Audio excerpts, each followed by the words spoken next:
அனைவருக்கும் வணக்கம்ப்பா. கரும்பலகை பயிற்சி மையம் உங்கள் அனைவரையும் அன்புடன் வரவேற்கிறது. இன்னைக்கு நாம எந்த தலைப்பை பத்தி பார்க்குறோம் அப்படின்னு பார்த்தோம்னா, விடுதலை போராட்டத்தில் பெண்களோட பங்கு அப்படின்ற தலைப்பு. இது யூனிட் 8, அதாவது குரூப் 2, குரூப் 1, குரூப் 4ல எல்லாத்துலேயும் யூனிட் 8 அப்படின்ற தலைப்பில் பகுதியில் இருக்கும். இன்னைக்கு யாரை பற்றி பார்க்க போகிறோம், அந்த விடுதலை போராட்டத்தில் பெண்களின் பங்கு, அதில் யாரை பற்றி பார்க்க போகிறோம் அப்படின்னு பார்த்தீங்கன்னா, அஞ்சலை அம்மாள் ஒத்துழையாமை இயக்கத்தில் பங்கேற்ற தென்னிந்தியாவின் முதல் பெண்மணி இவர் அஞ்சலை அம்மாள். இவங்களை பற்றி தான் பார்க்க போகிறோம். வாங்க வீடியோக்குள்ள போகலாம். இவங்க எப்போ பிறக்கிறாங்க அப்படின்னு பார்த்தீங்கன்னா, 1890 கடலூரில் இருக்கிற முதுநகர் அப்படிங்கிற ஊரில் எளிமையான குடும்பத்தில் பிறக்கிறாங்க. ஓகேவா. இவங்களுக்கு 5வது வரை மட்டுமே படிக்க வாய்ப்பு கிடைக்குது. ஆனால் இருந்தாலும் சமகால அரசியல் மேலே இவங்க ஆர்வம் இருக்கிறதுனால அது குறித்து அதிக விஷயங்கள் தெரிஞ்சுக்க விரும்புகிறாங்க. அதே மாதிரி அந்நியரிடம் அடிமைப்பட்டு கிடந்த நம் நாட்டின் நிலைமையை பற்றி செய்திகளை தேடி தேடி தெரிஞ்சுக்கிறாங்க. 1921 காந்தியடிகள் துவங்கிய ஒத்துழையாமை இயக்கத்தை தொடங்கிய போது இவங்களும் தன்னோட சமூக பொது வாழ்க்கையை தொடங்குறாங்க. அப்படி பார்த்தோம்னா, தமிழகத்தின் முதல் பெண் சுதந்திர போராளி என்னும் பெருமையை இவங்களுக்கு தான் கிடைக்குது. ஓகேவா. 1927 முதல்ல சென்னையில் சோமயாஜுலு தலைமையில் நடைபெற்ற நீல் சிலை அகற்றும் போராட்டத்தில் கலந்துக்கிறாங்க. இதில் இவங்க மட்டும்தான் கலந்துக்கிறாங்களா அப்படின்னு பார்த்தா, தன்னோட 9 வயது மகளான அம்மா கண்ணுவையும் போராட்டத்தில் கலந்துக்க வைக்கிறாங்க. இந்த போராட்டத்தில் கலந்துக்கிட்டு ஆங்கில அரசால் அஞ்சலை அம்மா கைது செய்யப்படுறாங்க. அவங்களுக்கு 25 ரூபாய் அபராதம் வழங்குறாங்க. அதை கட்டல தவறினா 1 வார கால கடும் சிறை தண்டனை கொடுப்போம் அப்படின்னு சொல்றாங்க.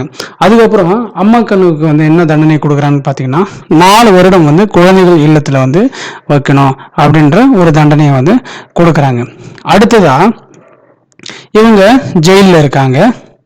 இவங்க ஜெயிலில் இருக்கிறப்போ காந்தியடிகள், அதாவது சிறையில் இருக்கிறப்போ காந்தியடிகள் அவங்கள பார்க்க வராங்க. பார்க்க வரும்போது அந்த 9 வயதான அம்மா கண்ணுவை பார்க்குறாங்க. அப்போ சொல்கிறாங்க, இவங்க அஞ்சலை அம்மாளோட மகள் அப்படின்னு சொல்கிறாங்க. அதை அறிந்து மிகவும் மகிழ்வுற்று அவங்கள என்ன பண்ணுறாங்க, அம்மா கண்ணுவை தன்னோட ஆசிரமம், வார்தாவில் உள்ள ஆசிரமத்துக்கு கூட்டிகிட்டு போய் அங்கே லீலாவதி அப்படின்னு பேர் வச்சு படிக்கவும் வைக்கிறாரு.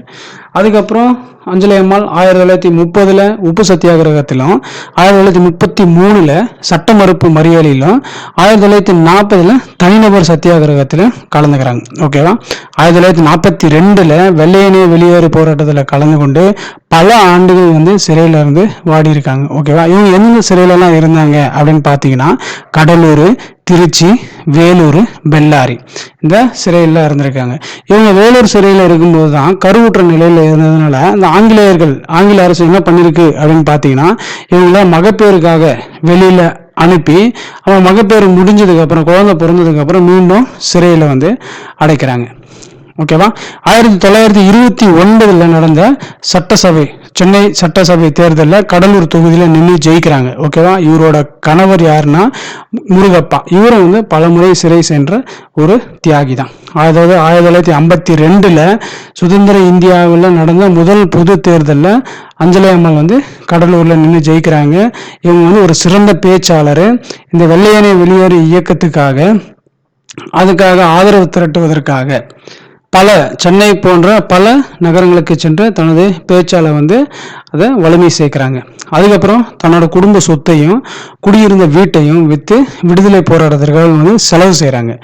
காந்தியடிகள் கடலூருக்கு வரும்போது ஆங்கில அரசு என்னன்னா, காந்தியடிகளை இவங்கள பார்க்கக்கூடாது அப்படின்னு சொல்லி தடை விதிப்பாங்க. அந்த தடையையும் மீறி பர்தா வேடம் அணிந்து காந்தியடிகளை குதிரை வண்டியில ஏற்றிக்கொண்டு செல்வார். ஓகேவா.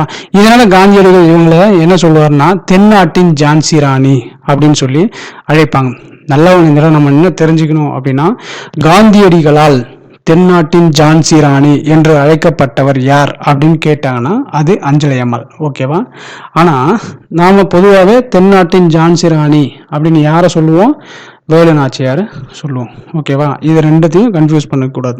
இதுல இன்னொரு விஷயம் என்ன அப்படின்னா, ஜான்சி ராணிக்கு முன்பே ஆங்கிலேயர்களை எதிர்த்து போரிட்டவர் யாருன்னு கேட்டா அது வேலுநாச்சியார் தான். ஓகேவா, இதுலயும் மைண்ட்ல வச்சுங்க. அடுத்ததா தனது தொகுதிக்கு உட்பட்ட மக்களுக்கு வந்து பல நல்லதை வந்து இவங்க வந்து செஞ்சிருக்காங்க. ஓகேவா, அதுல ஒண்ணுதான் வந்து தீர்த்தாம்பாளையம் குடிநீர் பிரச்சனையை வந்து போக்குறது. ஓகேவா, என்னன்னா இது தீர்த்தாம்பாளையத்தை அதாவது வீராணம் வாய்க்கால்ல இருந்து ஒரு கிளை வாய்க்கால தீர்த்தாம்பாளையத்துக்கு கொண்டு வந்து அங்க குடிநீர் பிரச்சனையை போக்குவாங்க. ஓகேவா, அதுக்கு நன்றி கடனா தான் அந்த கிளை வாய்க்கால அஞ்சலை வாய்க்கால் அப்படின்னு சொல்லி பெயரும் வச்சு அழைக்கிறாங்க. ஓகேவா, அதுக்கப்புறம் இந்தியாவோட விடுதலைக்கு பிறகு இவங்க 3 முறை வந்து சட்டமன்ற உறுப்பினராக வந்து தேர்ந்தெடுக்கப்பட்டிருக்காங்க. ஓகேவா, ஜான்சி ராணி லட்சுமிபாய் தனது குழந்தையை முதுகில் சுமந்தபடி ஆங்கிலேயருக்கு எதிராக வந்து போராடுவாங்க. அஞ்சலை அம்மாளோ வயிற்றில் தனது குழந்தையை சுமந்தபடி அந்நியருக்கு எதிரான போராட்டங்களில் வந்து கலந்து கொண்டு சிறைவாசம் அனுபவித்தார். ஓகேவா, இந்த பகுதியில் அதாவது யூனிட் 8 விடுதலை போராட்டத்தில் பெண்களின் பங்கு அப்படிங்கிற பகுதியில் இன்னைக்கு நாம் யாரை பற்றி பார்த்தோம், அஞ்சலை அம்மாள் பற்றி பார்த்தோம். ஓகேவா, அடுத்தடுத்து ஒருத்தர் நாம பார்ப்போம். ஓகேவா, அதுக்கப்புறம் தமிழ்நாட்டில் விடுதலை போராட்டத்தில் தமிழ்நாட்டு விடுதலை வீரர்கள் சம்பந்தமான ஒரு நபராக வந்து பார்க்கலாம். ஓகேவா, இதோட இந்த வீடியோவை முடிச்சுக்கலாம். நன்றி, வணக்கம்.